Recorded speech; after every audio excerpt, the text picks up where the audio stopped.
At kasama natin ngayon ang basketball vlogger na si Nico Baguio para talakayin ang resulta ng Game 2 ng Eastern Conference Finals. Nico, welcome back to the Score.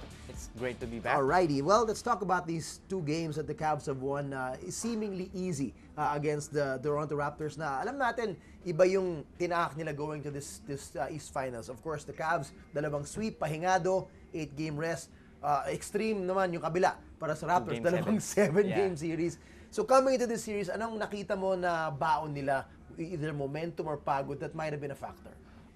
For the Raptors, mostly pagod talaga eh. Kasi actually, Kyle Lowry alluded to it dun sa post-game nila nung Game 1 na at that time, after Game 1, they've already, their top two stars, DeRozan and Lowry, have already logged 600 plus minutes. 600 plus? Yes, in the postseason. Compared to LeBron, who's only played around, if I remember correctly, around 400. Correct. Okay. Layo nun. It's a big difference. Yeah, so it's a big mileage. difference kasi that's 200 minutes. And these are playoff minutes. yeah, playoff minutes. Mas intense. Mas bugbugan. Kasi may times kasi pag sa regular season you can coast. Sa playoffs talaga, mentally focused ka talaga. Walang moment na pahinado. Walang relax. So that's a big factor as well.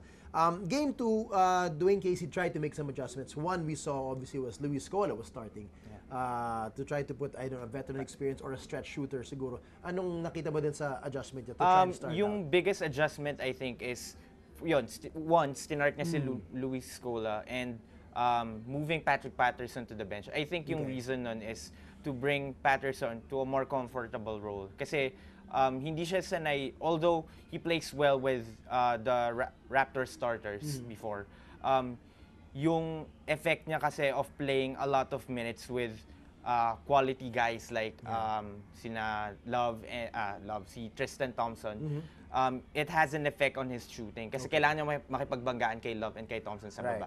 Another adjustment na sobrang makikita mo during the game, nung Game 2 is they tried attacking Kyrie and Love a lot. They tried a lot of pin downs for DeRozan na si Love yung kung sino man yung tao ni Love. Correct. Specifically, or ginagawa nila yung 1-2 high ball screen ni DeRozan tsaka ni Kyle Lowry para mapilitan silang, it's either they switch or give a lane to DeRozan for a drive. Pero hindi pa rin siya enough, obviously, kasi although makikita mo sa first half, dikit siya, parang yung Cavs, they were having an easy time scoring, and yung Raptors, they were literally clawing for points at that point. It looked like they were really so slow, parang one step faster palagi yung Cavs. And one big issue, of course, is Kyle Lowry. 4 for 14 in game number 1, 4 for 14 again in game number 2. And this is a guy na, Nico, galing siya sa Miami series na game 5, 6, and 7. He averaged 32 points per game. Paano nangyari na ganun kasama yung dip niya? Well, for what, we can't talk about yung mental aspect kasi yung doon nga sa game 2, di ba? Just before the halftime, nilabas siya in the last 2 minutes. Nagbanyo. Nagbanyo daw. Nilabas siya at pumunta siyang locker room. Yeah. Trip na niya. Wala siyang injury na reported wala. outside of yung actual na yung lingering issues niya na nag-affect sa kanya dun sa past 2-game 7 series nila. Pero outside of that, yung strategy kasi na ginagawa ng Cavs is they're trapping him. Yeah. And dun siya nahihirapan. Although, obviously, yung pagod may effect din.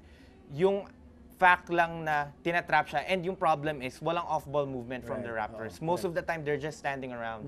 There's no secondary movement on the other side. So yung release pass niya, walang napupuntahan matino. Nangyayari, pagka-release pass niya, although naka-trap siya, nagiging one-on-one lang, and then a quick rotation lang from the weak side for the Cavs. And if they don't go pick and roll, if they go with him one-on-one, mukhang nakakayanan naman siya ng solo coverage ng Cavs. Again, I think that's a big difference then as well there. Kasi si Kyrie, although he's not a great defender, he's doing a great job in this series. And pati si Kevin Love, actually. So yun, nabanggit mo na si Kevin Love, it's only naman on the Cavs. I mean, obviously, they've played so well and beat this Raptors team big in 2 games. Pero just looking at them and how well they are playing, how good is this big 3 right now? And is this for real? I mean, we've seen them for 10 games, 10-0 sila, hindi biro to win 10 playoff games. Kahit sabihin mong mas mahina yung East level compared sa West. Pero winning 10 straight games, no joke. Yung big 3 ng Cavs, I have to say, it's, kumbaga, hindi siguro napansin ng mga tao kasi yung this season, yung mas nag-shine is yung 73 and 9 Warriors. Eh. Right. Pero yung Cavs, kahit last season pa, entering the playoffs, they were already great. Nung healthy yung tatlo. Correct. Yun yung important thing na kailangan tandaan ng mga tao. Eh. Dapat When those healthy three yung are tatlo. healthy, Yes. the Cavs are good. Actually, if you check, yung past 2 seasons, yung big three nila, they were a plus 20 when those three shared the court. That's combined, that's yung last season. Yung this season is yun. more of the same. Okay. So it's around plus 18 naman.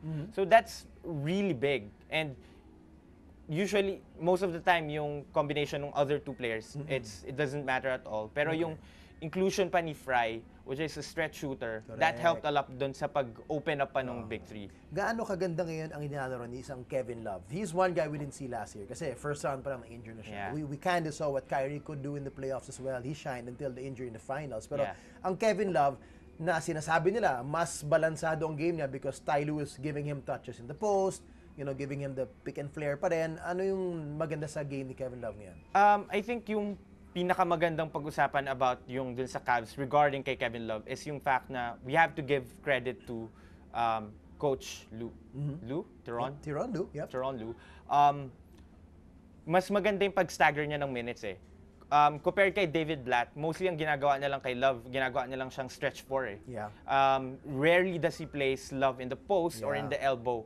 Unlike kay Tyronn Lue, usually ang first substitution ni Tyronn Lue is si LeBron nilalabas. Right. And then matitira yung dalawa niyang stars. That's happened sa most of the time dun sa past 10 games nila. Yep, I've seen that. Yeah. Pansin ko nga, And pag nilalabas si LeBron, ang ginagawa nila, nagpo-focus sila dun sa dalawa. Correct. And then ang first substitute, and then sabay lalabas yung dalawa, si LeBron naman ang papasok with the bench people. na kinakain naman niya yung bench ng kalaban, which is what's been happening. Yeah. And I think yun yung sobrang unappreciated fact about yung kay coach. Yeah. Coach Simple ng Cavs. tweak in the Simple rotation, tweak in pero laking rotation, bagay, pero ang laking effect na dun sa game ni Kevin Love. Okay, so may chance ba itong Raptors? I mean, a lot of people have written him off that for one, they don't have a chance against his team. But can they at least win a game or two? Let's take baby steps here. Can they win a game or two in Toronto? This will do a lot for their confidence as a franchise.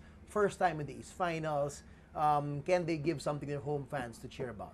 Well, I don't think they have a chance. Let's get that straight. Okay. Pero, To win the series. Yeah, to win the series. I think they can steal kasi kahit na home So, team sila it yung kinda sounds dehado like- sila. yeah, I know, right. I get you. Oh. They can steal a game at home. Pero that has to it mangyayari lang yon kung si Kyle Lowry maglalaro. Like Kyle Lowry. Did in Right, Game 5 to Game 7. Yeah. Kasi kaya din dikit yung laban. Kaya sa lahat ng mga series nila, makikita mo na kapag maganda yung nilalaro ni Kyle Lowry, tsaka mo feel na yung Toronto, they have control of the game. Correct. They have the pace Siya lang talaga for barometer, them. no? Yeah, DeRozan can play well, pero mauubusan din siya ng bala. Kailangan niya talaga ng kasama, and si Kyle Lowry yun. Okay. If Toronto has any plans of like making this series competitive, or at least winning one game, Kyle Lowry has to show up. And he's got to show up right away in game number 3, of which isang araw lang pahinga nila, by the way, because they play again on Sunday morning, which is kind of weird kasi nabanggit nga namin off the air na yung Western Conference, They have a 3 days tatlong off. araw pa nga, hindi namin ma-explain, pero ganun po talaga. So all the more, it's gonna make this series interesting. So thanks, Nico. We'll see you again next time to break these games down as well. For more sports updates, keep watching The Score. And don't forget to subscribe.